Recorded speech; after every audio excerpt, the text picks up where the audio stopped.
In this clip I'll just show you a little bit on how to construct the pickups for the coaches.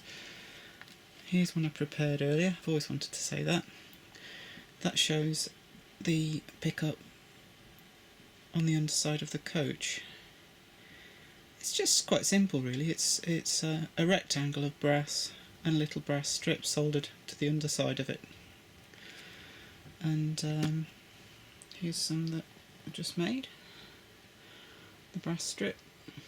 It's got 3 holes in it. One on either end for the screws that hold it in that little space in between the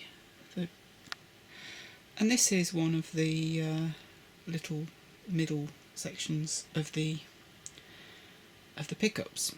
It sits in this little space, zoom in a bit, in the middle of the bogie, like that one, and it's screwed into place.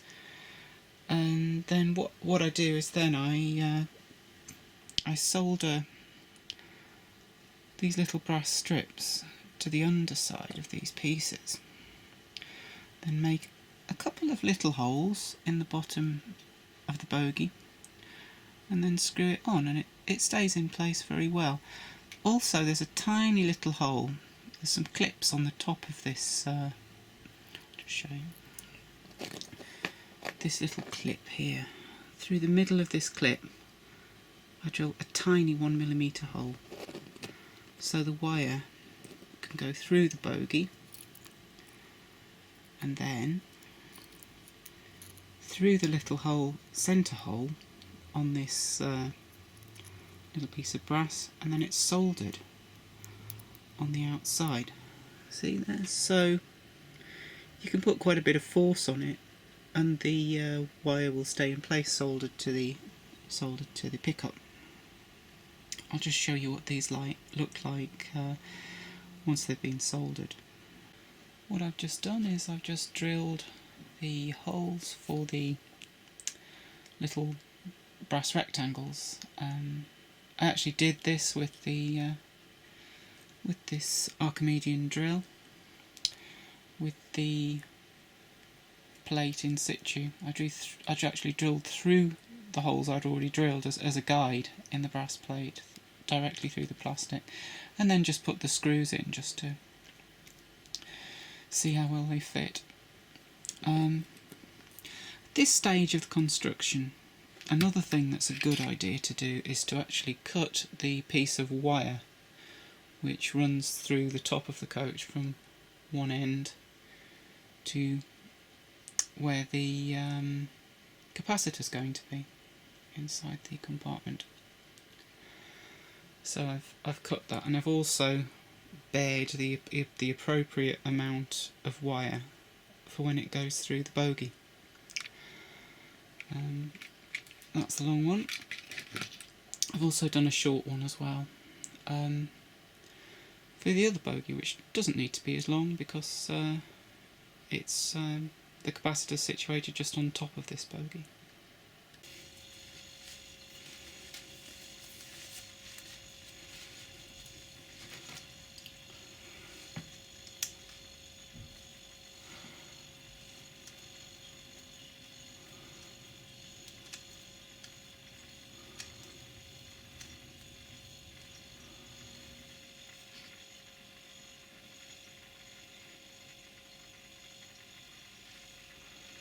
If you turn this under, the underside of that piece,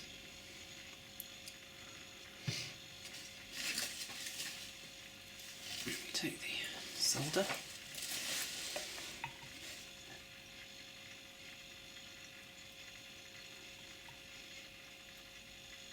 just put it in the middle there. A good glob of it.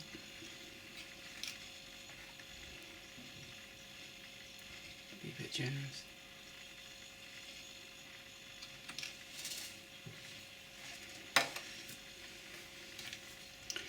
Wait for it to cool.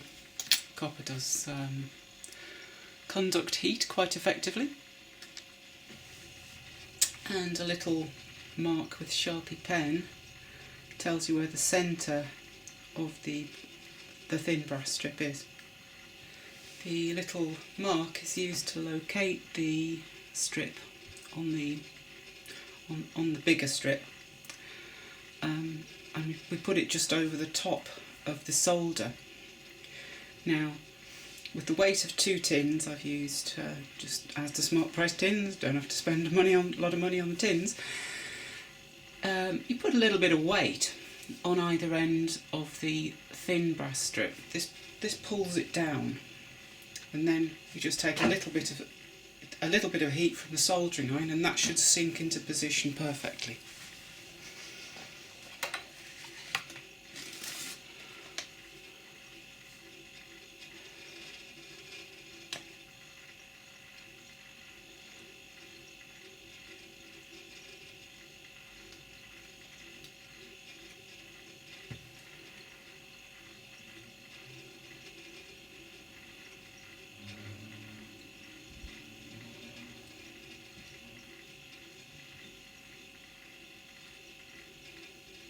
Simple as that.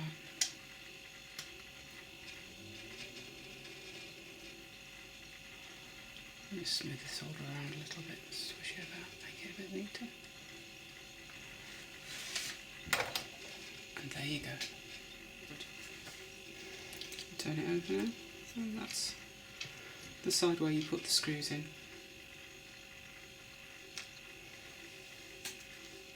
And just bend the strip a tiny bit on either side of the plate so that you can get it to go in between the wheel sets,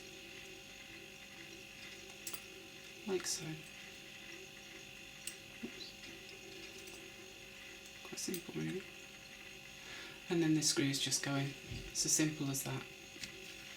See, that gives an idea of how it clips together. It's just the screws go in those 2 holes, and then that's neatly attached to the underside of the bogie. However, I'm not going to put the screws in right now, because first I'm going to put the wire for that bogie through and solder it just this side of that little hole I've drilled there.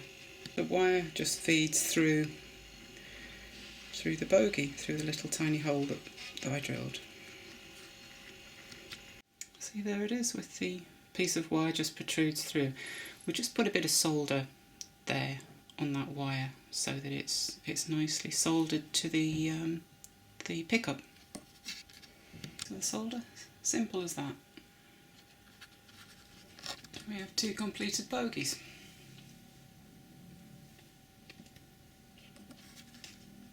Having soldered those contacts, I just put the sleeper on a piece of track, which is wire to power supply, just to show that power is getting through from the contacts, one of which runs down the side of the coach, to here, where I've just twisted some wires just to show the kind of brightness that you get without any potentiometer. Now, of course, when this is properly wired up, it will go to this light store unit and a potentiometer, which will dim the lights a little bit. They're a little bit bright here. In fact, they're very bright here. It's like a welding arc in the coach. But these can be dimmed, and it'll look good. And this clip shows the lights, the LEDs, wired onto the capacitor and light store unit. Had some issues with it taking a while to charge. This could be due to there being a little bit of a resistance on the bogies where I've used the electrical conductive paint, but I can put more coats of that on the wheel sets just to ensure good conductivity. I think that looks quite nice. I'll just show you it with the roof on but not pushed fully in, because I want to be able to get back into this coach to make a few minor adjustments.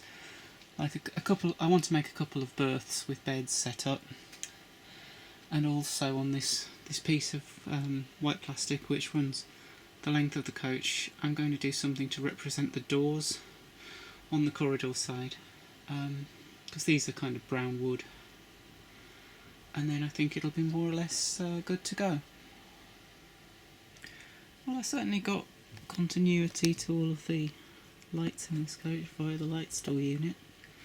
And it looks quite nice the way there's that glow coming out of the side of the coach, out of the side windows.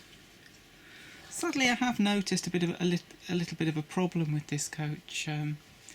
It was damaged by a previous owner, and it was also damaged by a set of shells which fell down, shattering it into various pieces, which I've attached back together. It was mostly the underframe that was damaged, but one thing I noticed that, unfortunately, is the little bits on the sides of the doors were a bit chipped on this coach, so it's probably not going to be one of my favourite coaches, but it illustrates how it's possible to put lights inside these Lima sleepers, and also potentially inside the new Hornby sleepers too, which use the same tooling for the top of the coach, although there are differences with the bogies with the new Hornby coaches. And there's the other side of the coach. As you can see, the blinds are there. 2 blinds I haven't done. These are the two windows that I plan to make something representing a berth behind those windows at some point.